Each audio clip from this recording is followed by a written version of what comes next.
Hello, everyone. This is a bit of a weird angle today. It is a bit odd. So, how can I say this? Today's been an eventful day. We wanted to come to the football. We got the best sunset. Now, we're sitting in the most awkward part of the stadium. Would you agree? It's actually not a bad view. It's not too bad. Look, it's like a Olympic Stadium kind of vibe. Of course, everyone's screaming right now. Yeah, of all times. Without the atmosphere of like an Olympic Stadium in, say, Rome or something like that. But, it's not bad for Australia. Look, I know we have audio issues in all of our episodes, and I actually don't mind the sound in the background, so let us know in the comments what you think. If this angle is bad, I think we might be a bit warped. We are shooting like f.4.5, so hopefully it's all sharp. That was terrible attacking right there. Currently recording at...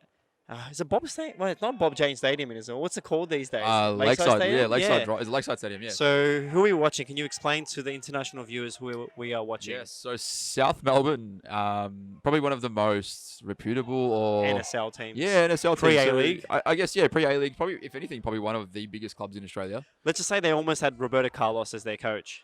Yeah, that's very true. Yeah, that's definitely an interesting stat. And then, obviously they're playing against Dandenong Thunder, which is one of your locals. Yeah, it is my locals, but I guess you can consider them like the thug club of the league, I guess. If we were to compare them to, say, a Premier League side teams, like as in, how would we reference these teams? I feel like Dandenong Thunder would be your... Like, which team is like... Like Bournemouth, I guess? Yeah, I was thinking Bournemouth, but not the colour-wise. I was thinking more like how they came suburb-wise, like what they represent. Like Birmingham almost. Yeah, I think Birmingham would probably be a better representation. Yeah, 100%. And then I feel like South Melbourne... Working class sort of location. Yeah, and I feel like South Melbourne could be... I would say like a modern-day Man City, but... Really, Man City? But the history of South is a bit... I feel like it's a bit call longer. them Arsenal. Because I feel like everyone hates them. Yeah, that's a good point. They do their thing. They've got history. They've done well over time. Like, the Invincibles for Arsenal. But I feel like South Melbourne are that team in Australian football where they've got more haters than lovers, and that makes the club a lot bigger than most other teams. Yeah, 100%. I think it's very funny with them because they're such a big club in terms of like Australian football history. Yeah. Like they've played at World Club Cup and things like that as well. So they've had some iconic players. They've played against Man United.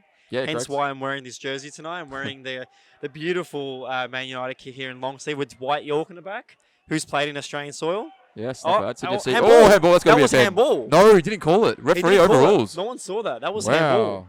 As you can tell, we are really invested in today's game. Yes, we are. I'm hoping that all this records. Worst case scenario, it becomes an audio episode today. We have a few topics, but before we get into the topics, I think we both just want to say thank you again for all the support, as always. Yeah, it's been great. It's good to know that people are actually interested in what we're talking about. We still haven't done the boat episode that you've requested. I know we want to do that, but I think the day it was requested, we went into a 3-day snap lockdown. Yeah, it's true. Things are looking good. The security guard's coming this way. Hopefully we're not getting told off. If they are, hopefully we can feature them. Wait, why are they coming here for? They actually are coming over. It's almost like the lady at South Melbourne last week. Why are they coming here for? We'll find out anyway. We'll find out soon. Yeah, we'll see. This is awkward, everyone. Have you got your media pass? Yeah, I do have my media pass. It's in my pocket. But, are you guys coming for us? No. Oh, good. All good. It is. Yeah. Right, what's your name? Sam. This is Sam, everyone. Yeah, welcome, Sam. Say hello. Welcome to the podcast. Say hello to everyone.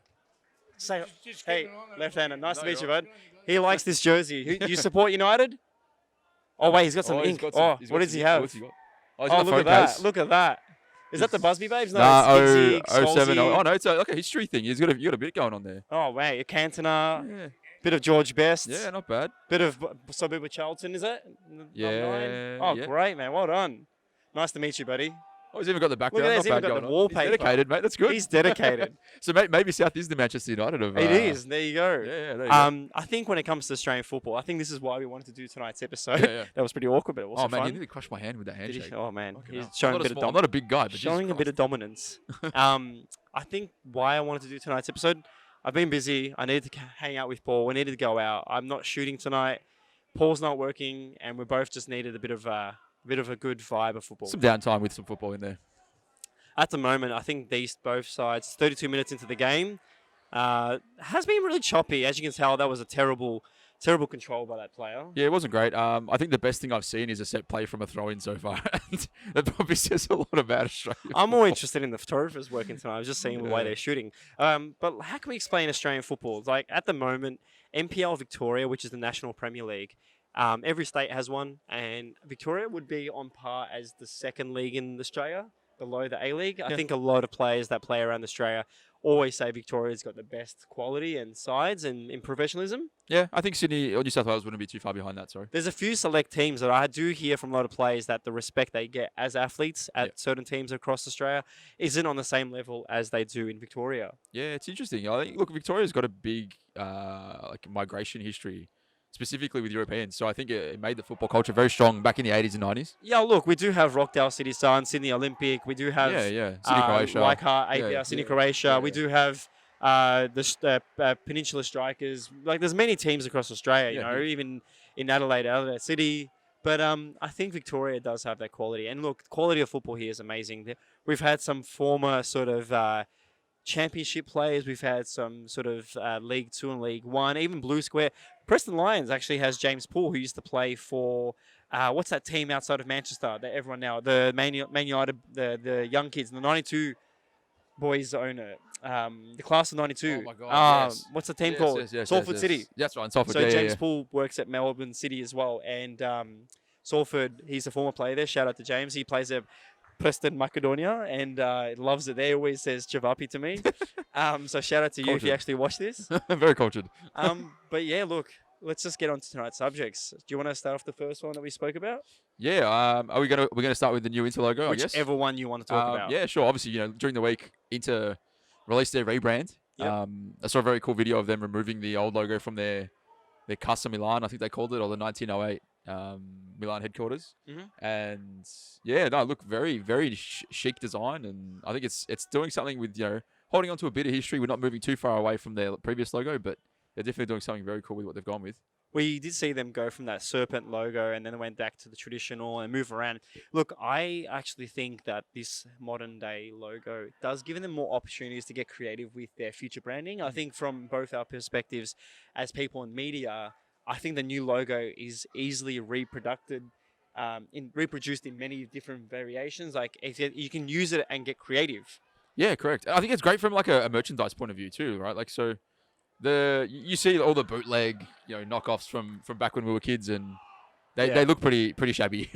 I think but honestly, like looking at the Chelsea logo and the Man United logo we have, it's hard to see what they'll do in the future. But I think in Australia we did see AFL go from that sort of traditional logo to the bit more modern, and it just moves on. People move on. They don't care about the logos after. Yeah. Like everyone hated the Juventus logo, but I think it's just become a part of culture. Yeah, look, I still hate the Juventus logo. I hate Juventus, but that's another story anyway. Who doesn't hate Juventus? Here we go, a bit of a cross. Oh, it's a good ball. Not bad. Not They're bad. getting some good balls into the box. Anyway, look, I think it's important that clubs, when they do the modern redesign, they have some sort of touch their history. Football clubs have been around for hundreds of years, and I think something going too modern and too detached from the history is, I don't know. I think it lacks sentiment, but I like what Inter have done because they've still retained a little bit of that. I think, again, from a redesign, they have to keep it traditional, so they do have that circular motion.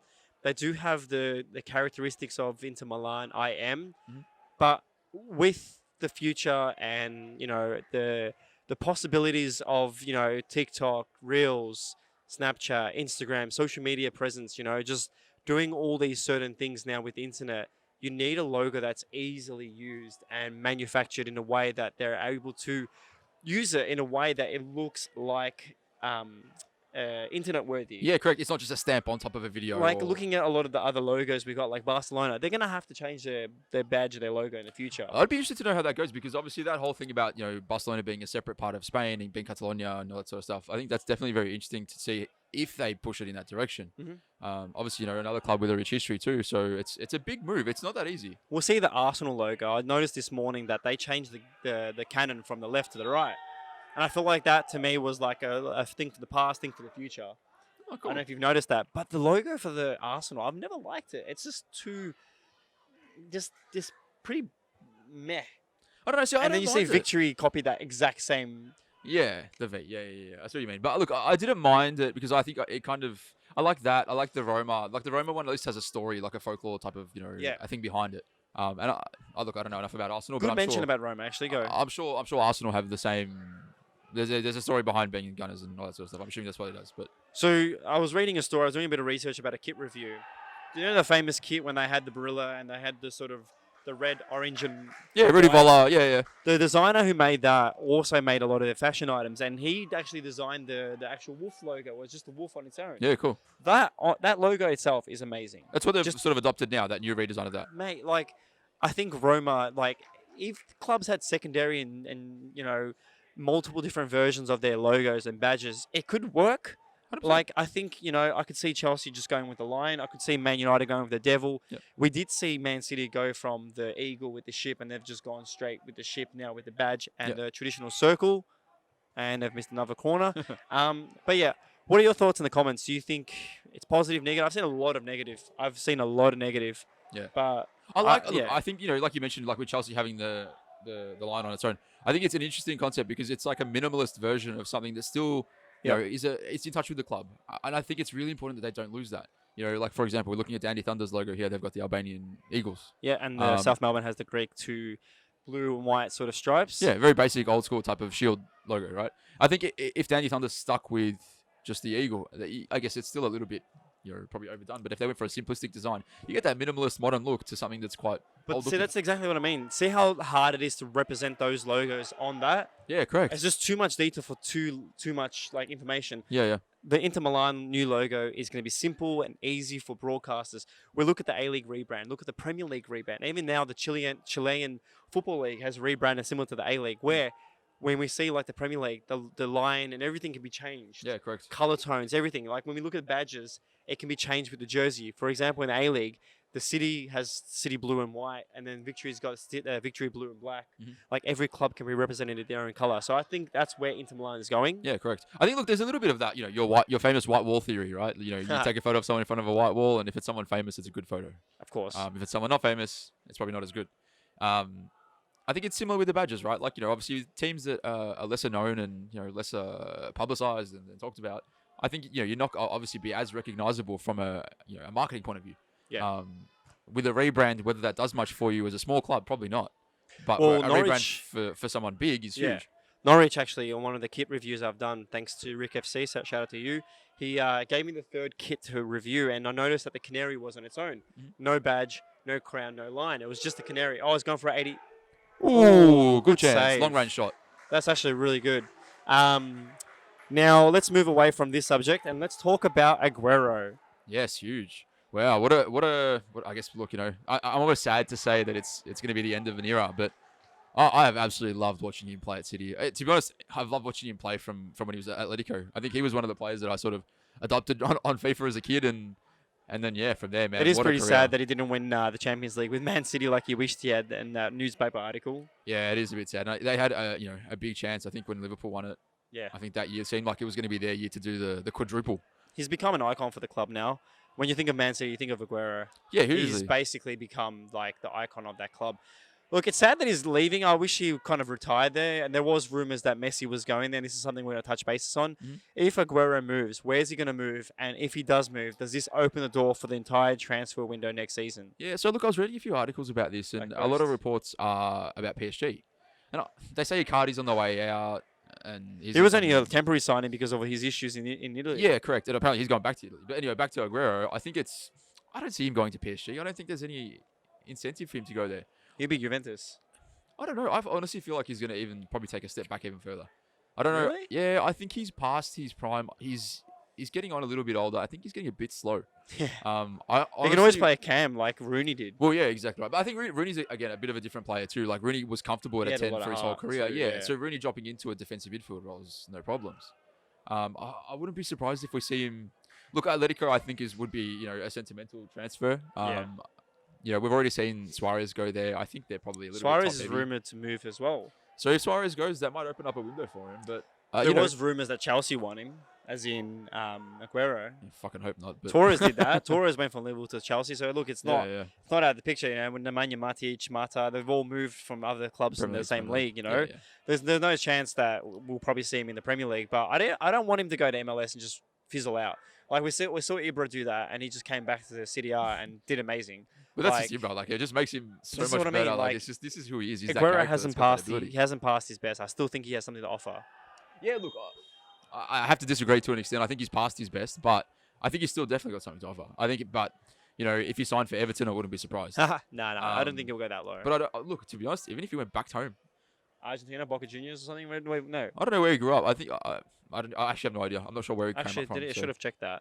Maybe River Plate. No. He was Nacional, wasn't he? I can't remember actually. Don't know much about his pre-life before he played at Atletico. Yeah. But look, I think there's going to be a massive transfer season. This kid's looking straight at us. Hello, kid. Does he have a rat tail? No, it's his tag. I thought it was a rat like tail. A rat tail. Look, I think Ronaldo, Messi, Aguero, Suarez, Haaland, Neymar, Mbappe. There's a lot of names. A lot of names moving. I have a feeling that we're going to see a lot of moving. I'd love to see a Ronaldo and Messi team up, but I doubt anyone has the budget for that. I can't see that happening. Look, I can see Messi going to City. I know there was a lot of political uproar, and it seems he needs to leave. He needs to leave Barca. Yeah, correct. And I think to be honest, for his career, he needs to leave Argentina too. To be honest, but he needs to leave Barca. Like he has still a few more years to go. Yeah, he needs to go somewhere and just play and enjoy football. And even like if he goes to Premier League, like just have that challenge of being that footballer that went there and tried. I think it's a huge risk when you look at Messi's career, right? So, so marketable, obviously world renowned. He could go to the Premier League, for example, and be absolutely trash. And his name is essentially it wouldn't be tarnished because that's actually a big call. Like when you think about it, if you went there and played shit. Like yeah, correct. Because imagine that. Imagine you've got one of the best players of all time, if not the best player of all time. Yeah. Moving into a league and then being absolutely rubbish, which I doubt. See, that's why like Ronaldo. Oh, what a save! Oh, big save. I feel like that's why Ronaldo went to City R. Like no one watches City R in Australia, and even the world. There's not much conversations about it unless he does something bad, like he throws his armband in the international. Ronaldo's never spoken about now. But I think it's a suitable league for someone that's on the decline. Like you look at him, his game was heavily revolves around his athletic ability. A lot slower than Premier League. Yeah, correct. So that for him that's perfect. He's still playing at the top level. He can sort of diversify his game. Yeah. And become a different type of player. I know obviously still amazing ability and he's still doing well, but I think that's why we see players like Martinez and Lukaku do well. Yeah. They're technical players, but they do know how to get around the defenders. While in the Premier League, sometimes they just do a flat six and just boot the ball down. Striker goes on a counter-attack, play wing-back. Actually, talking about wing-backs, the Premier League's got a lot of wing-backs lately. I've noticed every team playing a wing-back system, like a 3-back line with wing-backs. Yeah, it's funny, you see things, transitions of like themes that throughout the years and as they start to change, Jurgen Klopp obviously having that, that Gegenpress style with having like ridiculously overloaded fullbacks. I think these things sort of transcend through the rest of the leagues and the rest of the clubs, and people try and either combat it for one with fullbacks that go the opposite way. Obviously, that's a risk into there's a few different tactical ways to go around it. I think it's definitely I love it. I reckon it's great. It's been one of my FIFA go-tos for a long time. Wingbacks, I love a wingbacks. I remember, man, signing Abate was like my first thing to do every manage mode. Oh yeah, there was a few that I used to sign on the wingback position. Just letting you know, there's a free kick for about 22 yards. Yeah, thereabouts. He's lining up. Number 9. He's gone for a knuckle buster, and he's taken it like a big number 9. As you can hear by the fans, that is half time as well. It is too.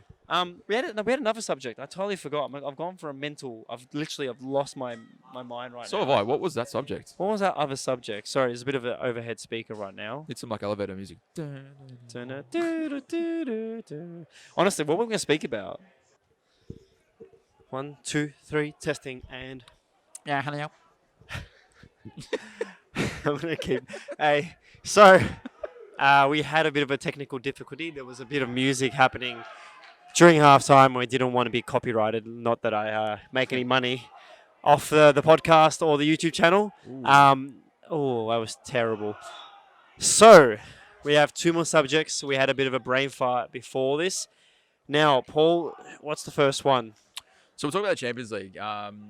Not specifically about what's happening in the Champions League, more about the potential potential restructure. Or I think just leagues in general, and obviously cup games like that, how they're set up, and how what could be, like I guess there's always talks of this elite Champions League or Yep. whatever, what they really want to call that, Abu Dhabi League or whatever it's called. I don't know what it's called. But I guess the theory of having like a league system Yep. for the Champions League. That's a bit of a tongue twister. But obviously, instead of playing like a group stage and then knockouts, it's literally a league format. So A you have league table. for the elite type of thing. Correct. Yeah, I think we mentioned this over dinner, and look, here's my view. I think for the top teams, it's more revenue. It's more of a chance to play in a league sort of format rather than a cup format. And you'll be playing against the best team, so you get a chance to basically get a bigger budget. Yep. You're not playing against your... give me a team that Chelsea's played over the years. Look, Barcelona. Partizan Belgrade, Red Star, Crvena Zvezda, Red Star, they're all they're not bad teams. No, not at all. They're But not bad teams, but I think the big cats in football, and that's what's his name? What's the new? Not Seb Blatter. What's the new dude? The Italian Infantino. Infantino, yeah. They want money, and this is why Yeah. the World Cup's been changed from a smaller group stage that we had now to extra teams. Yeah. I think it's just more people, more teams, and more teams, more money. I understand the interest between having, the gladiators play against one another, the big clubs, right? So it's obviously more bums on seats, and but I feel like if you take the cup format out of it, you lose that high stakes game. Yeah. I don't know, if you reformat how it's set up, I think you're gonna lose that, and that's like one of the most interesting aspects of that tournament. Especially you go to World Cups, you go to Euros, whatever coppers or cups, any cups really. The fact that you can lose and be out of the tournament on this game, Yeah.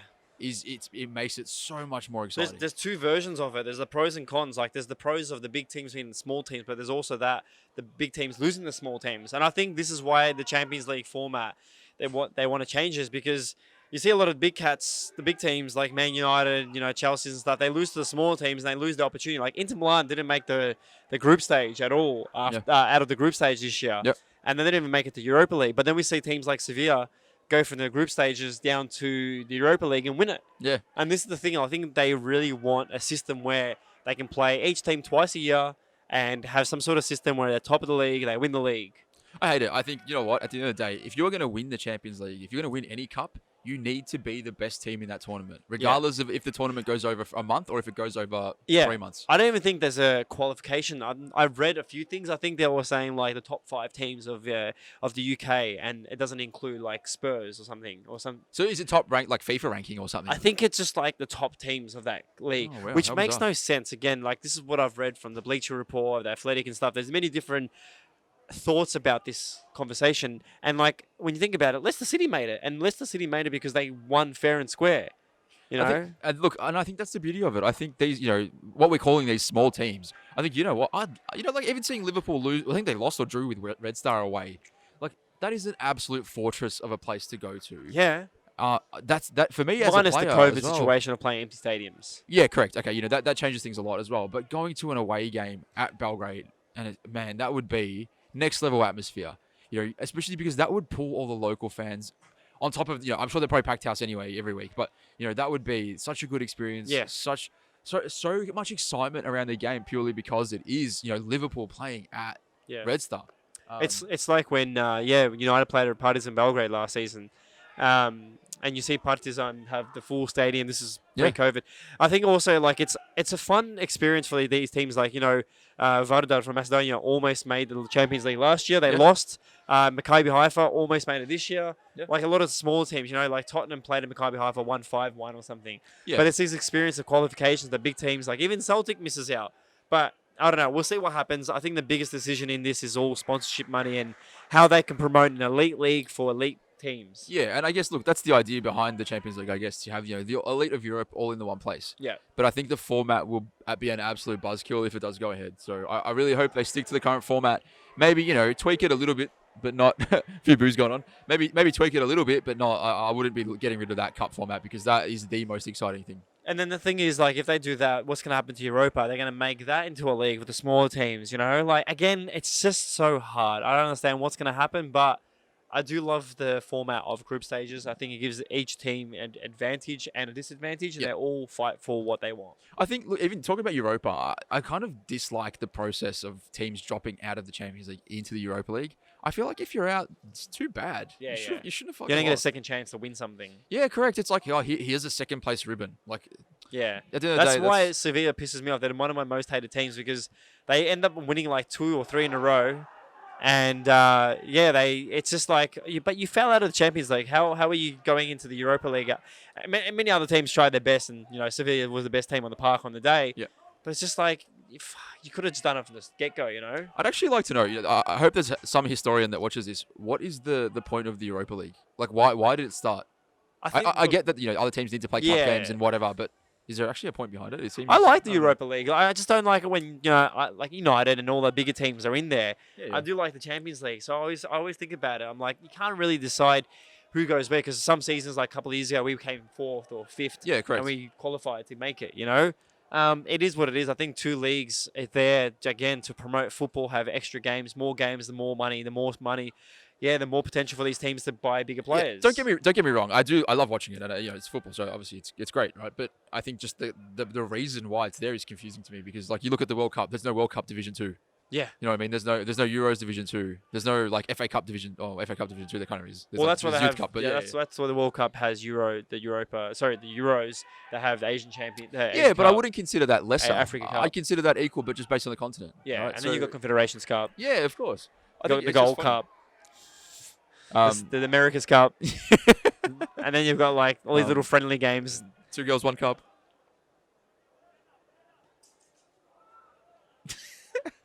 Anyways, last subject. Damn, son. Okay, so United is set to leave Chevrolet. I think they did have a small extension, so this sponsorship may come halfway next season. They're moving away from Chevrolet. I hated the logo. Yeah, so I think it was disgusting. Disgusting. Good bin. It would have been nice if it just had Chevrolet, the wording, or even look, it's not the best. They haven't really had a good one since Sharp. AIG was terrible. Aon was terrible. Vodafone was kind of iconic. Vodafone was iconic. Yes, don't get me wrong. I love Vodafone. We're going to Team Viewer. Now, I showed you the sponsorship before, minus the design of the kit because there's going to be multiple different designs. Home, away, third. What are your thoughts on this sponsorship and many other sponsorships? Because Pirelli is leaving Inter Milan as well. Yeah, well, that's true as well. Yeah, so I think it's gonna be a good year for sponsors. Like, hey, something new kids on the block, and hopefully something that's good for their businesses. Well, the owners of Inter Milan, the Chinese investors, will be sponsoring the front of their shirts. That's what I've heard. That's a good. There's also, I've been reading today, there's maybe a potential of Samsung. Oh wow, okay, that's interesting. A good tax write-off, I guess, for the guys that own Inter Milan. Reinvesting in their own business. Look, I think they've gone in a good direction in terms of how they've neutralized the color. I think the sponsorship I saw, I don't know what the company was. Team Viewer. Team Viewer, sorry, yeah. I liked it was all white. It's monochromatic, it's white. Yeah, correct. And that plays well on multiple and it's going to be red on the blue kit that we're going to have. So great. And I think, like we were saying before about club logos, it's good that it can translate across many different things. In saying that, shit logo. Yeah, well, look, again, we don't know until we see it. I said the same thing, the ball's coming to us. I said the same thing about the 3 logo for Chelsea, but it actually looks not bad now. I've gotten comfortable with it. Did you see the touch of the Marshall? That ball just got bombed back 50 metres into the air. It came down and just Everyone's took it talking down. about it now. I think he's the coach. He's the warm-up coach. Oh, he used to. Yeah. Oh, that's a good knock cross. into the box. Get up, lad. Oh, good save, shit keeper. defender, though. Keeper could have caused that. He could have. Terrible defending. Here we go, another. That kid Anyway, just whips it in. back to the sponsor. So, yeah, look, United, as a United fan, I am really excited to see the new generation of sponsorships. I think we've had a long time of Chevrolet. Yeah, I think Chevrolet had spent. I don't know. I didn't like it. Didn't like it from the start. And I don't know. It didn't have like a very successful period associated to it either. Oh, we won like a few things with it. Yeah, and cups we've had some great games and great kits like the pink kit at PSG, and even the black and white kit, the camo kit. We've had a beautiful run with that kit. But look, Pirelli is what I'm upset about. There's big changes. I know with the logo we spoke earlier, but I think PSV is one of those teams that had the Phillips. Yep. Because PSV basically is Phillips Sporting Club. So correct. when this kid's screaming. When Phillips basically originated their factory, they made a football team that became PSV. So if you know much about the stadium, the PSV team was the team for the company, the factory, so Phillips. Yep. And then Phillips basically lost their sponsorship recently and they gave it to a local business. So they've lost their Phillips sponsorship. I think they're still part ownership, I think, in the club. Yeah, well, the name still is Phillips. sports, something Yeah, venture, yeah. something in Dutch. But I think it's a small. I was reading somewhere. I think it's like something like 16%. So it's a very small interest in the club now. We'll see the sponsorship changing, and I'm not going to be worried so much about the Inter Milan losing Pirelli. Like, it is iconic. I will miss that long P crossing over from side to side. Like, what are your thoughts? Do you think it's going to change the way we see the kits? I know, like, Yeah, of course. when I look at, like, say, Barcelona, I miss the UNICEF days. Yeah, well, that was iconic for the club. Rakuten. Very much, I feel like these sponsors, when we look back at them in retrospect, it's very much about the success that club had. Yeah. Like the AIG sponsor when it first came out on United's kit, I didn't really like it. Yeah, but then you remember and you think of Ronaldo. Yeah, you remember that free kick, you remember the Champions League, you Him remember just everything. standing Yeah, crazy. And it's like, it's just becomes this thing because it's, almost, it's got this feeling, this like emotion attached to it. Going back to Inter, I think it's, look, if you're looking at, primetime real estate, Pirelli has, it's an iconic thing. So for them to change that. It's almost like they got sponsorship after death.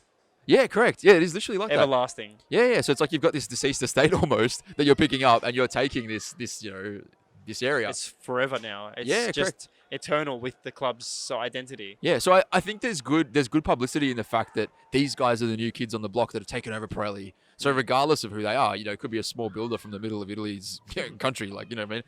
But it'd be interesting to see. Talking about Italy's smaller teams, I love Sassuolo's sponsor, Mapei. Yeah, cool. Very cool. There's always a little sponsorship. Is there any other shout-outs you like? Any other sponsorships that you can think of right now? I know I don't really like Sampdoria's kit this year. I was a bit disappointed. Yeah, weird sponsorship. Yeah, a bit overkill. I love the Kazoo one that we see on Aston Villa and Everton. Danny Thunder's on attack. They're playing it down the wing here. This is probably my opportunity to make my debut as a sports commentator. I've always wanted to be a sports commentator, as in like game day. But I think the biggest problem with me is I can't remember names.